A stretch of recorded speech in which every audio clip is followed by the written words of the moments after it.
These are the all-new GTS style taillights for the F30 and the F80 M3. We have them available in both red and also a black line. And in today's video, we're going to show you how to install them on a pre-LCI and an LCI F30.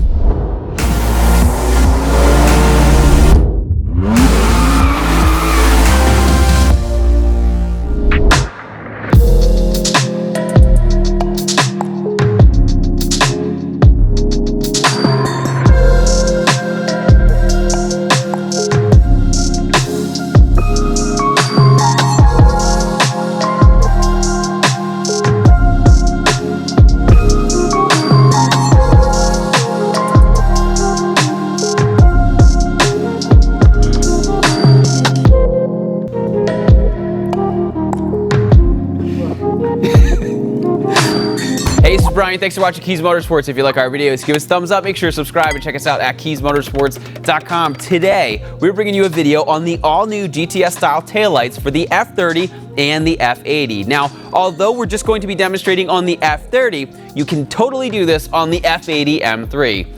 In today's video, we wanted to show you the difference in the installation for the pre-LCI, which is 2012 to 2015, and also the 2016 and up, as you can see on Chris's 340 over there. So with that, let's get started. Now, in addition to showing you the subtle differences on a pre-LCI and also an LCI, we wanted to show you the different colors. So we're going to give you an example on the silver car with the red lights, and we also threw one of the red lights on my F30 that's in matte blue. And then on Chris's 340, we're going to show you how to install the black line, which we also gave you a blue example of. So with that, let's talk about the tools and get started with the install. Here's a look at the tools that you'll need for the project. Now, with the impact driver, you don't really need one. You can do it with just a basic hand socket. You're going to need a 10mm, an 8mm, a Phillips head, a flathead, a T25. I like to have a pair of pliers. These channel locks work great. If you want to have some Tesa tape or electrical tape, that's going to come in handy, and then also some zip ties. Let's start with the installation on the pre-LCI. It has an extra wire,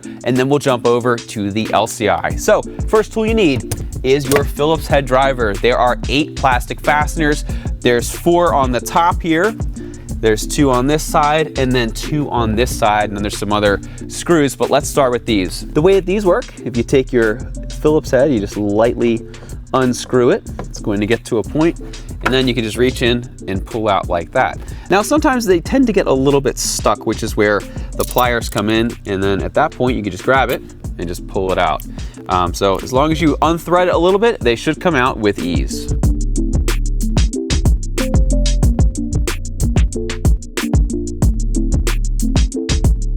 Next, we're going to remove these 2 plastic covers. There's a little clip here and a little clip here. If you get close and just squeeze it and pop it, it's gonna pop that, it's gonna pop that, and just slide it down ever so slightly. Pulls out just like that. Then do it to the other side.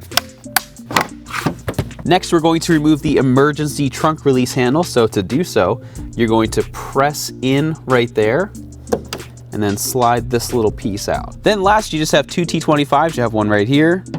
Looks like that, and one right here. Okay. And you're gonna pop the corner, make sure that your trunk release isn't getting hung up, rock it down like that, and then you can take this and set it out of the way. Now that we have the trunk liner removed, we can see the inner tail light. The way that this works is there's this little tab, and I'm just using a screwdriver so I don't get in your way, but you push the tab up, and this plug will come out just like that. Then what you need to do is loosen this 10mm nut, and the light's gonna pop out. So I show you what that looks like now. Now, if you are using an impact driver, just go super slow because it's wildly unnecessary. Now, the way that these taillights work, there's this little clip on the side. This is our new one we're gonna replace it with, and then has the clip over here. So now that we have this done, I'm gonna pop it out and slide it over towards the outer portion of the car, and it's gonna pop right out. Just gonna pop it out like that, and then slide it out, just like that.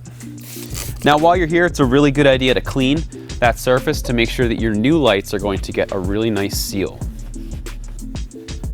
Now, when you're installing the lights, you're going to notice that the bottom is the edge with the shorter side, and then the longer is the top. And then to install, what we're gonna do, just drop it in straight like that. And then what I like to do is I like to push over here, pull it on the outside, and then lock in those clips, and then everything else will follow suit and will lock in. If you do not have these locked in on the side, what's gonna happen is you're gonna drive and the light's gonna pop out. So as long as you pull it away from the car and then push down and over, everything will lock in properly. You will also notice, I'm just gonna pop this back out for a second, that there is a little tab over here, which is going to line up with this little hole, and then this section right there is going to land under there. So you have to make sure that all of those points are fully locked in. Now, if you're having trouble, one thing you might want to do is completely loosen this nut here, and that's going to give you by far the most clearance. I wouldn't take it all the way off, but even if you flush it up like that, it's gonna give you the most wiggle room here. Again, get it locked in, push it into place, and you'll be good. Then you're gonna take an 8mm, and you're gonna snug this up. Something that's really cool about these lights, they're pre-wired for LCI, which is the bigger plug, and then also pre-LCI, which is the smaller one. So at this time, we could plug that smaller plug in the top there. Now on the pre-LCIs, you do have that extra step that we mentioned earlier. You're going to have a cable that looks like this, and also a plug that looks like this. What you're gonna do is you're gonna take the end that already has the plug on, and you're going to just take that and clip it into place just like that. Next, we need to remove this drip tray right here. So to do so, take a flathead and just carefully unscrew this. Sometimes they get a little bit stuck. You just pop it out, looks like that.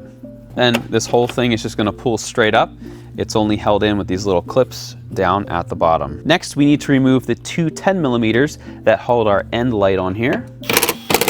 Then what you're going to do, just place your hand over here, place your hand on here, and then you're going to very carefully just pop it out. Basically, there's a little ball joint back here that's into a rubber bushing. So we just need to knock that loose, and then this will come right out. There you go. So over here you can see the ball, and over there you can see the grommet. Then we're just gonna take our wire, maneuver it out, press in the little tab, and unplug it. Then you guessed it, it's clean time. Next, what we need to do is we need to get these wires to this tail light. So basically what we're going to do, we're going to follow the existing wire loom. You can either use tested tape, you can use electrical tape, or if you want to use zip ties, we're going to secure it to that, route it down here, and we're going to have that come out this little hole. So if you just go in here,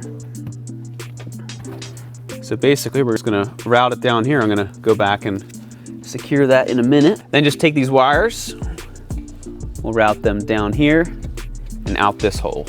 What I did off camera, I just installed some tested tape. It's basically just wire loom tape, just periodically to make sure that the wire is not gonna jiggle around. I like that it's kind of like a felt, so you don't have any wire tap or any rattles or anything like that.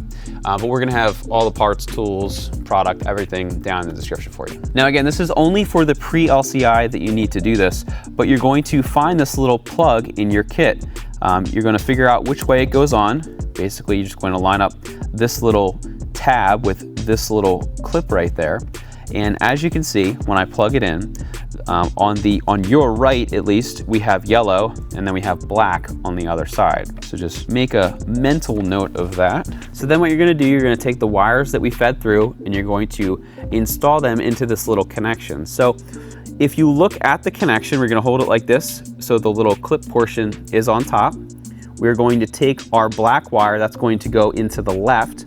And the way that this works is you hold it horizontally. You wanna make sure this little bump, this little notch is facing up. If you have it down, it's upside down. You're just gonna take it, you're gonna slide in like that, and push it until you hear a little click. Okay, just like that. Then take the red one and do the exact same thing. Okay, just like that. Then you're going to take this little clip, you're going to slide it in, and just verify that the red is lined up with the yellow and the black with the black. Now what we're going to do is we are going to plug the connection from the car into the pre-LCI connection. Make sure that that clips into place just like that. Now that everything is plugged in, we are ready to reinstall the light. The biggest installation issue that people have is that it's very tight with this much plastic, so you might have to do a little bit of maneuvering. But take that little ball, line it up with the socket, and then over on the other side, line that up. Then you can start to just navigate that in. Okay, then you can take your 10 mil and put these back on. Remember, it is just plastic, so if you're using power tools, just take it easy.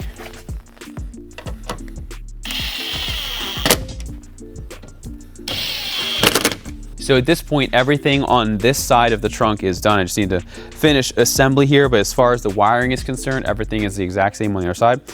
You'll notice that when I tape this down, I went to about here and then I stopped taping and I have some loose. The reason for that is you want to have some slack so that your trunk can move around and not rip out the cable. Once you've done all that, just tuck in your carpeting back to this weather stripping. Then you're going to take your drip tray.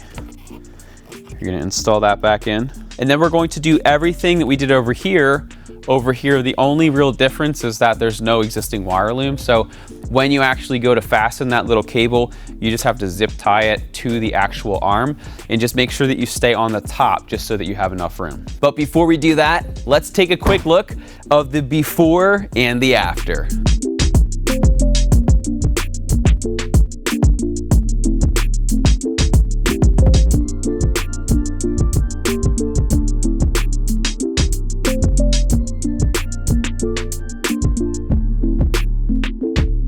Now that we're done on our pre-LCI F30, we're going to move over to Chris's 340, which is an LCI. The main difference is, first, you don't need to run that wire that connects the corners to the inner tail light, so it's going to save you a step there. And then you just use the other harness located on the back of the light, and that's it. So with that, I'm going to do the exact same process, take the trunk down, take the plastic trim off, and we're going to install the black line. Okay, little subtle change for you on the LCI. It just uses these two black push pins instead of a T25. So basically, it's pretty similar to this. You just take a flathead screwdriver, pop the middle section out, and then you can pop the base out. But other than that, it's the exact same process. So that's a look at what that looks like. Okay, the next difference you'll find on the LCI is the little nut that holds the taillight in, maybe an 8mm, where on the other one, it was a 10.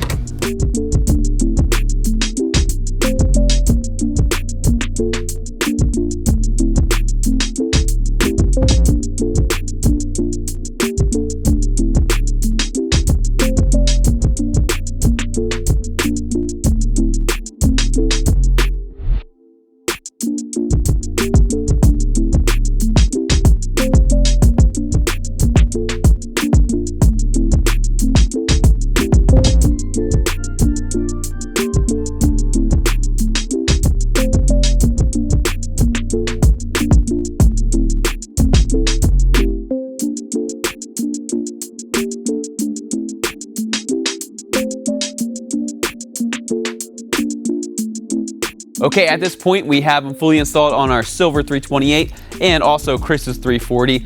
Now, we didn't show them on camera because he didn't want to be on camera, but Chris loved the way it looked. Check out, let's start over here. Check how good these black line lights look on Chris's 340. I think, especially if you have a black or white car, you can do it on, on blue and whatnot too. But I think just on the black car, it looks so good. I'll just give you a little startup action there. But look how good this looks. It just looks so good. All right, so let's talk about color options. So on a black car, I really like the way the black look. We didn't put the red ones on, but if I had that car, that's what I would go with. With the blue car, personally, I think the red looks better. If you have, black wheels and whatnot, maybe the black will look better. It depends. But personal preference, I think I like the red better. Kind of a Superman look going there. And then on the silver car, with this car especially because there's literally no modifications, I think the red just suits it really good, just because the car's bone stock. I think if we put the black line lights on here, it might look a little out of place just because there's literally nothing done, and they make it look super aggressive, where the red is still a little bit subtle, but I don't know. Let me know down in the comments what color car you have and what color lights do you think will look best on your car. Once again, my name is Brian and this has been our GTS style lights on the F30. Remember, the process is exactly the same if you want to install them on an F80 M3. If you are interested in any of the tools or parts we use in today's video, be sure to see the links down in the description. Once again, my name is Brian. That's Zach. Thanks for watching Kies Motorsports. If you like our videos, give us a thumbs up. Make sure to subscribe and check us out at KiesMotorsports.com. Thanks for watching, and we'll see you in the next video.